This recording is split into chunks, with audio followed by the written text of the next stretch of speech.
Voter slip वितरण को लेकर हंगामा, नियमों के उल्लंघन का आरोप लगाकर बीएलओ को घेरा। लोकसभा चुनाव के मतदान से ठीक पहले बारासात के 3 नंबर वार्ड के 222 नंबर बूथ पर वोटर स्लिप वितरण को लेकर भारी तनाव फैल गया। आरोप है कि संबंधित बीएलओ यानी बूथ लेवल ऑफिसर घर घर जाकर स्लिप देने की बजाय एक लॉन्ड्री यानी कपड़े धोने की दुकान में बैठकर स्लिप बांट रहे थे। घटना की जानकारी मिलते ही स्थानीय तृणमूल कांग्रेस के कार्यकर्ता मौके पर पहुंचे और विरोध प्रदर्शन शुरू कर दिया। तृणमूल कार्यकर्ताओं का दावा है कि चुनाव आयोग के नियमों के अनुसार प्रत्येक मतदाता के घर जाकर स्लिप पहुंचाना अनिवार्य है।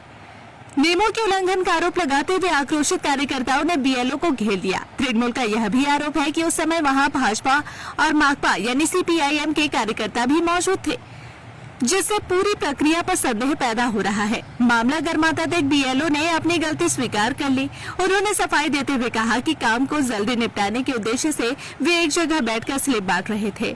हालांकि उन्होंने यह माना कि यह नियम विरुद्ध है। दूसरी ओर भारतीय जनता पार्टी ने इन आरोपों को निराधार बताया। भाजपा का पलटवार है कि क्षेत्र में कार्यरत कई बीएलओ तृणमूल के करीबी है, इसलिए यह विरोध केवल राजनीतिक उद्देश्य से प्रेरित है। भाजपा के अनुसार भ्रामक जानकारी फैलाकर स्थिति को जानबूझकर तनावपूर्ण बनाया जा रहा है। इस घटना को लेकर इलाके में राजनीतिक सरगर्मी तेज हो गई है। चुनाव आयोग ने मामले का संज्ञान लेते हुए पूरे विषय की जांच शुरू कर दी है। এখানে বসে কিছু ভোটার স্লিপ আমি দিয়েছি। এটা কি নিয়মে রয়েছে?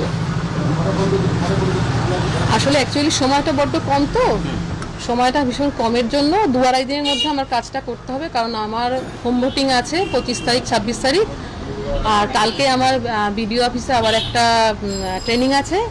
সেই কারণে 2-2.5 দিনে কাজটা করতে হবে বলে আমি ভেবেছিলাম এই গলিটাতে অনেক ভোটার আছে, আমি এই গলিটা আজকে কমপ্লিট করে ফেলবো।